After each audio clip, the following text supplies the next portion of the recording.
என் பேர் மஞ்சு. இந்த பேரை வீடியோல நெறைய முறை கேட்டிருப்பீங்க. கேட்டு கேட்டு உங்களுக்கே போர் அடிச்சிருக்கும்னு கூட நெனைக்கிறேன். என்னோட ஃபுல் பேர் வந்து மஞ்சுளா. அதோட ஷார்ட் நேம் தான் நான் வந்து மஞ்சுன்னு நான் வந்து வீடியோல நான் அடிக்கடி சொல்வேன். நெறைய பேரு கமெண்ட்ல கேட்ட கேள்விக்கு வந்து என்னால கமெண்ட்ல பதில் சொல்ல முடியல.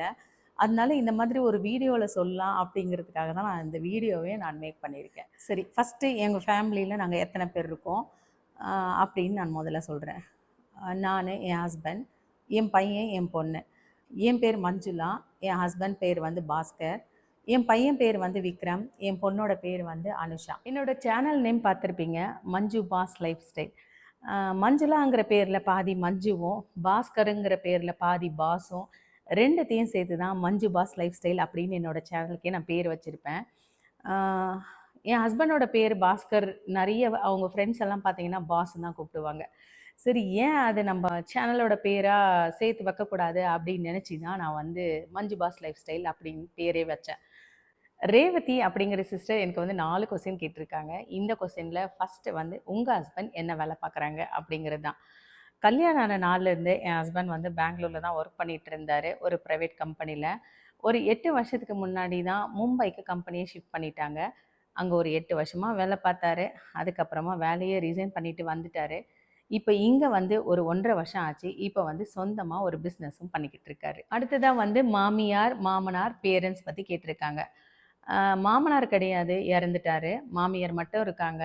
அ அவங்களும் வேலூர்ல தான் இருக்காங்க. அவங்களால வந்து இங்க ட்ராவல் பண்ணி இங்க வந்து ஸ்டே பண்ற அளவுக்கு அவங்க உடல்நிலை இல்ல அப்படிங்கிறதுனால அவங்க ஊர்லயே இருக்காங்க. 2வது கொஸ்டின் உங்க நேட்டிவ் என்னன்னு கேட்டிருந்தாங்க. எங்களோட நேட்டிவ் பார்த்தீங்கன்னா வெல்லூர். என் ஹஸ்பண்டோட ஊரும் அதே ஊரு தான். ஸோ 2 பேரும் ரிலேட்டிவும் கூட, ஒரே கிராமமும் கூட. என்னோட பேரண்ட்ஸ் பத்தி கேட்டிருந்தாங்க. எனக்கு வந்து அம்மா மட்டும் தான் இருக்காங்க. அப்பா வந்து நான் 7த் ஸ்டாண்டர்ட் படிக்கும்போதே இறந்துட்டாங்க. எனக்கு வந்து கூட பொறந்தவங்க 5 பேர் இருக்காங்க. 4 அண்ணங்க, 1 தம்பி. நான் வந்து 5வது ஒரே ஒரு பொண்ணு தாங்க. 5 பேரு அண்ணன் தம்பிங்க. யாராவது ஒருத்தராவது அக்காவோ, தங்கச்சியோ இருந்திருந்தா நல்லா இருந்திருக்கும்னு ரொம்பவே ஏங்கியிருக்கேன். இப்போதைக்கு பார்த்தீங்கன்னா, எனக்கு எல்லாமே என் 4 அண்ணிங்க தான். எனக்கு கூட பொறந்தவங்க மாதிரி எனக்கு எல்லா விஷயத்தையும் ஷேர் பண்றதுக்கு என் அண்ணிங்க தான் எனக்கு. இப்ப இந்த YouTubeக்கு வந்த பிறகு எனக்கு வந்து நெறைய சிஸ்டர்ஸ் கிடைச்சிருக்கீங்க. அ இல் எனக்கு கூட பொறந்தவங்க பொம்பள புள்ளைங்க இல்லையே அப்படிங்கிற ஏக்கமே எனக்கு சுத்தமா இப்ப இல்ல. உங்களோட ஹாபீஸ் என்னன்னு கேட்டிருந்தாங்க. ஹாபீஸ்னல்லாம் அந்த மாதிரி ஸ்பெஷலா எதுவும் இல்ல. டைம் கிடைச்சா கொஞ்ச நேரம் ஃபோனு பார்ப்பேன். அப்படி இல்லையா, கண்ண மூடிக்கிட்டு சைலன்ட்டா படுத்துருவேன். கற்பனை உலகத்துல அப்படியே போயிடுவேன். தூக்கம் வந்தா தூங்குறது, இல்லன்னா அப்படியே மிதக்க வேண்டியது. இதாங்க என்னோட ஹாபீஸ்ன்னு கேட்டீங்கன்னா. இல்ல முழிச்சுக்கிட்டு இருந்தா கிளீனிங். ஏதாவது கிளீனிங், ட்ரெஸ் மடிச்சு வைக்கிறது, ட்ரெஸ்ஸுங்கள போட்டு பார்க்கறது. இதுதான் என்னோட ஹாபீஸ். வேற எதுவுமே இல்ல. அடுத்ததா கவிதா அப்படிங்கிற சிஸ்டர், நீங்க வந்து கோல்டு வாங்கவே இல்லையா? அப்படின்னு கேட்டிருந்தாங்க. இந்த கொஸ்டின் அவங்க எதுக்காக கேட்டிருந்தாங்கன்னா, 7 வருடத்தில் நாங்க எப்படி இடம் வாங்கி வீடு கட்டினோம் அப்படிங்கிற வீடியோவ பார்த்துட்டு தான் இந்த கொஸ்டின் கேட்டிருந்தாங்க. அ இடம் வாங்குறதுக்கு முன்னாடி ஓரளவுக்கு நகைகள் வாங்கிக்கிட்டு தான் இருந்தோம். எப்போ இடம் வாங்கி வீடு கட்ட ஸ்டார்ட் பண்ணிட்டோமோ, அப்ப இருந்து வந்து வர்ற காச வந்து லோனு தான் அடைச்சுக்கிட்டு இருந்தோம்.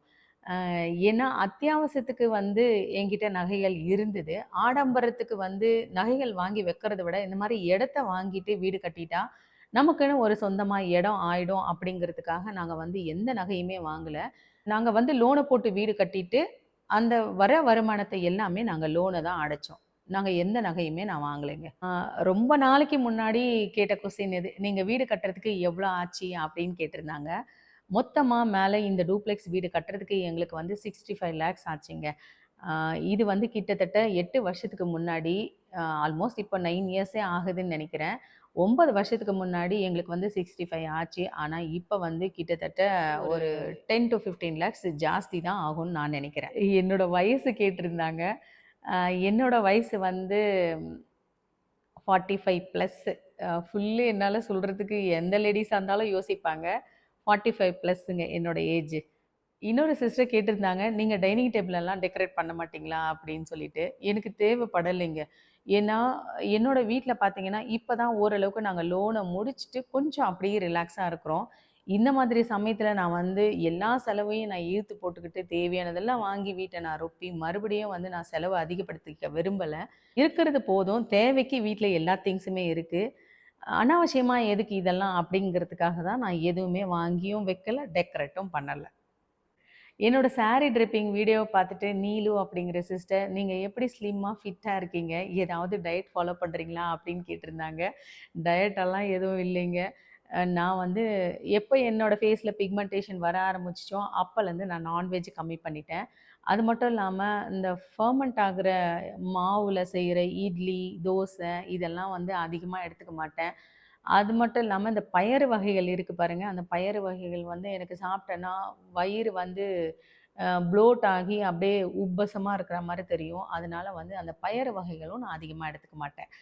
அதனால நான் ஸ்லிம்மா தெரியறேனா என்னன்னு எனக்கு தெரியலைங்க. அ மத்தபடி வேற எதுவும் இல்ல. நார்மல் சாப்பாடு தான். ஸ்வீட் அதிகமா சாப்பிட மாட்டேன். காரம் சாப்பிடுவேன். நொறுக்கு நொறுக்கு ஸ்நாக்ஸ்ன்னு சொல்லுவாங்க பாருங்க, அதுவும் சாப்பிட மாட்டேன். என்னோட ஸ்நாக்ஸ்ன்னு பார்த்தீங்கன்னா, நான் ஆல்ரெடி வீடியோல போட்டிருப்பேன். அதுதான் என்னோட ஸ்நாக்ஸ்ன்னு பார்த்தீங்கன்னா அதுதாங்க. பாலசுபா அப்படிங்கிற சிஸ்டர் ரொம்ப மாசத்துக்கு முன்னாடி என்கிட்ட கேட்ட ஒரு கொஸ்டின் வந்து, "வாஸ்து பத்தி என்ன நினைக்கிறீங்க?" அப்படின்னு கேட்டிருந்தாங்க. இடம் வாங்குனதும் பார்த்தீங்கன்னா, வெஸ்ட் ஃபேசிங் தான். வ வீட்டோட வாசப்படியும் வச்சதும் பார்த்தீங்கன்னா, வெஸ்ட் ஃபேசிங் தாங்க. அ ஆனா எங்க லேஅவுட்ல பார்த்தீங்கன்னா, யாருமே அந்த ஃபே வெஸ்ட் ஃபேசிங்ல டோரே வச்சிருக்க மாட்டாங்க. எனக்கு தெரிஞ்சு என்னோட ஃப்ரெண்ட்ஸ் 2 பேர் வச்சிருக்காங்க. மத்த பேர் எல்லாமே வெஸ்ட் ஃபேசிங்ல இருக்கிறவங்க எல்லாருமே நார்த் பக்கம் தான் டோரே வச்சிருப்பாங்க. ஆனா, எங்களுக்கு இந்த வீட்டுக்கு வந்த பிறகு தான் ப்ரமோஷன் கிடைச்சது. அதுக்கப்புறம் பார்த்தீங்கன்னாக்கா, இன்னொரு சைட் வாங்குனது. இது எல்லாமே எங்களுக்கு நல்லதாவே எல்லாமே நடந்தது. அதனால நாங்க மேல வீடு கட்டும்போதும் பார்த்தீங்கன்னா, நார்த்துக்கு டோர் வைக்கவே இல்ல. கீழ கிரவுண்ட் ஃப்ளோர்ல எப்படி நாங்க வெஸ்ட் ஃபேசிங்ல டோர் வச்சிருந்தோமோ, அதே மாதிரி தான் நாங்க மேலயும் வெஸ்ட் ஃபேசிங்லயே நாங்க மெயின் டோர் வச்சிருக்கோம். இந்த மாதிரி நாங்க டோர் வச்சதுனால, நாங்க என்ன பண்ணோம், காலையில எழுந்த உடனே வெஸ்ட் ஃபேசிங்ல இருக்கிற டோர நான் தொறக்க மாட்டேன். ஈஸ்ட் ஃபேசிங்ல இங்க பின்னாடி இருக்கு பாருங்க, இந்த டோர நான் ஓப்பன் பண்ணிட்டு, அப்புறமா தான் நான் வந்து மெயின் டோரே நான் ஓப்பன் பண்ணுவேன். எனக்கு வந்து பிளான் போட்டு குடுத்தவர் தான் எனக்கு வந்து இந்த மாதிரி ஒரு ஐடியா எனக்கு சொன்னாரு. அப்பலேருந்து நான் தூங்கி எந்திரிச்ச உடனே முதல் வந்து ஈஸ்ட் ஃபேசிங்ல இருக்கிற டோர தொறந்துட்டு, அப்புறம் மெயின் டோர் வந்து வெஸ்ட் ஃபேசிங்ல இருக்கும். அத வந்து நான் ஓப்பன் பண்ணுவேன். சாந்தி அப்படிங்கிற சிஸ்டர் வந்து, "மேம் ஃப்ளாட்ஸ்ல வந்து வீடு வாங்கலாமா?" அப்படின்னு ஒரு கொஸ்டின் கேட்டிருந்தாங்க. இண்டிபெண்டன்ட்டா இடம் வாங்கி வீடு கட்டுறதுக்கான ரீசன் வந்து, நாளைக்கு வித்தாலும் நமக்கு நல்லா விலைக்கு போகும் அப்படின்னு நெனச்சு தான் நம்ம அந்த இடத்த வாங்குவோம். ஆனா, நம்பளால நிச்சயமா இன்னைக்கு இருக்கிற சூழ்நிலைக்கு வந்து நம்ம வந்து கண்டிப்பா நம்பளால இடம் வாங்கி வீடு கட்டவே முடியாது. நம்ம பட்ஜெட்க்கு ஏத்தா மாதிரி வீடு வாங்கணும்னு நெனச்சா, ஃப்ளாட்ஸ்ல கண்டிப்பா வாங்கலாங்க. ஓரளவுக்கு நீங்க யார் யார் என்னென்ன கேள்வி கேட்டீங்களோ, அவங்களுக்கெல்லாம் நான் ஓரளவுக்கு ஆன்சர் பண்ணியிருப்பேன். இது மாதிரி நேரா மைக் போட்டுட்டு உங்ககிட்ட பேசுறது எனக்கு கொஞ்சம் நர்வஸா தாங்க இருக்கு. அட்ஜஸ்ட் பண்ணிக்கோங்க. சுகன்யா சிஸ்டர் அப்படின்றவங்க சொல்லியிருந்தாங்க, "அக்கா நீங்க வேலை செய்ற வீடியோ எனக்கு ரொம்ப மோட்டிவேட்டா இருக்கு. எனக்கு ரொம்ப ரொம்ப புடிச்சிருக்கு" அப்படின்னு நெறைய வீடியோல கமெண்ட் பண்ணுவாங்க. "உங்களுக்கும் எனக்கும் ஏதோ போன ஜென்மத்தில ஏதோ பந்தம் இருக்கு போல இருக்குக்கா" அப்படின்னு வந்து சொல்வாங்க. இருக்கலாங்க. ஏன்னா இந்த ஜென்மத்தில எனக்கு ஒரு சிஸ்டர் கூட இல்ல. போன ஜென்மத்தில நீங்கலாம் எனக்கு சிஸ்டரா இருந்திருப்பீங்க. இந்த ஜென்மத்தில எனக்கு யாரும் இல்ல அப்படிங்கிறதுக்காக தான் உங்களலாம் எனக்கு இந்த YouTube மூலியமா எனக்கு காமிச்சு குடுத்துருக்காங்க அப்படின்னு. நிஜமா சொல்றேன். என்னோட வீடியோஸ் நெறைய பேர் பார்த்துட்டு, என்னோட வீடியோ பார்த்துட்டு நெறைய பேரு நான் வேலை செய்றதா இருக்கட்டும், நான் போடுற வீடியோவா இருக்கட்டும், எல்லாமே நல்லா மோட்டிவேட்டா இருக்குன்னு என்ன வந்து அப்ரிஷியேட் பண்றீங்க. நம்ம சேனல்ல வர ஒவ்வொரு வீடியோவும் பார்த்துட்டு நம்ம சப்ஸ்கிரைபரும் சரி, வியூவர்ஸும் சரி, நல்லா சூப்பரா அப்ரிஷியேட் பண்றீங்க. எனக்கு ரொம்ப ரொம்ப ஹேப்பியா இருக்கு. மோட்டிவேட் பண்றீங்க. நீங்க செய்ற வேலை எங்களுக்கு ரொம்ப பிடிக்குதாக்கா. நீங்க செய்ற மாதிரியே வேலை நாங்க லேசியா இருந்தா கூட எந்திரிச்சு வேலை செய்ய ஆரம்பிச்சுடுறோம். கிச்சன்ல வேலை செஞ்சுக்கிட்டே உங்க வீடியோவ நாங்க கேட்குறோம். அ அப்படின்னு சொல்லும்போது ரொம்ப ரொம்ப சந்தோஷமா இருக்கு.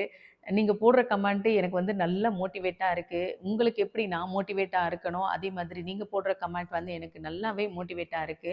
ரொம்ப ரொம்ப தேங்க்ஸ் சொல்லிக்கிறேன்.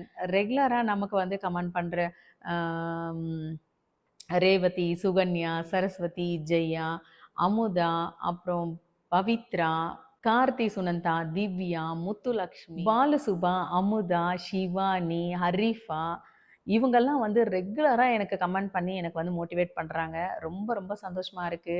உங்க எல்லாருக்குமே என்னோட தேங்க்ஸ நான் சொல்லிக்கிறேன். இதே மாதிரி கன்டினியூஸா எனக்கு மோட்டிவேட் பண்ணுங்க. நெறைய பேரோட பேரு இதுல நான் சொல்லாம இருக்கலாம். ஏன்னா ஐடியில வந்து நெறைய ஜென்ட்ஸ் பேரா இருக்கும். அதனால அவங்களோட பேரும் எனக்கு சரியா தெரியல அப்படிங்கிறதுனால இந்த வீடியோல நான் சொல்லல. அதுக்காக உங்களலாம் நான் இதுல மிஸ் பண்ணேன் அப்படிங்கிறது இல்லைங்க.